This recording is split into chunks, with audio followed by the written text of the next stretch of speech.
For the crowd at Immaculate Conception's elementary school, it was a concert that was one of a kind. But for the performers from Cathedral Academy at Pompeii, it's an everyday routine. We are so excited to bring with us today our African drum and dance troupe. When Jessie Keating began Imagine Syracuse in 2008, she hoped to bring the arts back to education. Many studies have shown that music really has an incredible impact on brain development, IQ, math and reading scores, executive functioning, that kind of thing. And we also felt that it was the one thing that just kept getting cut in schools. And really, we believe that budget cuts should not dictate culture. So Imagine Syracuse started the Young Musicians Project. After introducing the program at Cathedral Academy at Pompeii 3 months ago, the students say the effects are already being seen. Imagine Syracuse is every day, and a lot more kids are in it, so it's a little bit more fun. The free after-school program provides an intensive rotation of small group lessons in instruments not often seen at the grade school level. In addition to small choir and African drum and dance, students can choose from cello, viola, oboe, and many other instrumental lessons. We really give them an incredibly rich buffet of music education to choose from, and they love it. They love it. They cannot wait to get to us every single day after school.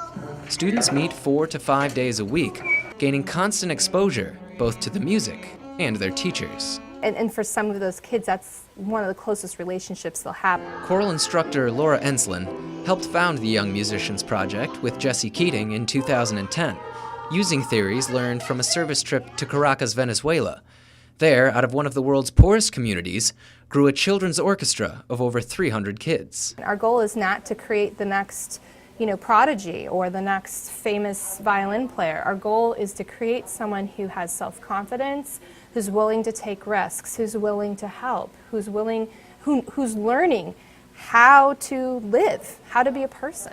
The group brings together students speaking 27 different languages and is part of a nationwide movement called El Sistema. While all the groups are inspired by the same principles, the Young Musicians Project is the only of its kind in upstate New York.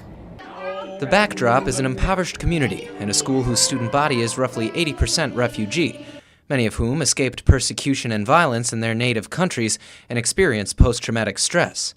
The school's neighborhood is one of the poorest in the region, and many refugee families struggle with issues beyond money and integration. We have children who obviously are suffering from PTSD.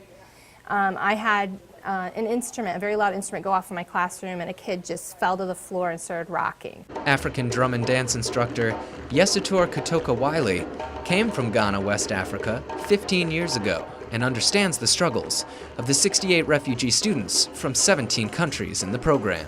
There's a lot of kids in Syracuse who don't have this opportunity, and some of them, their parents don't have the money to put them in the after-school program. A lot of them really don't know anything about any instruments, so they ask a lot of questions about it and whoa, I'm so glad I'm doing this, I'm so glad I've seen this. The teachers say the music is the medium, but they strive for a more important end.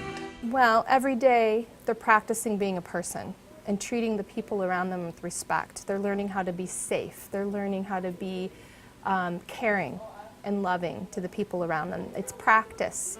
As the program expands and continues to grow, so too do its students.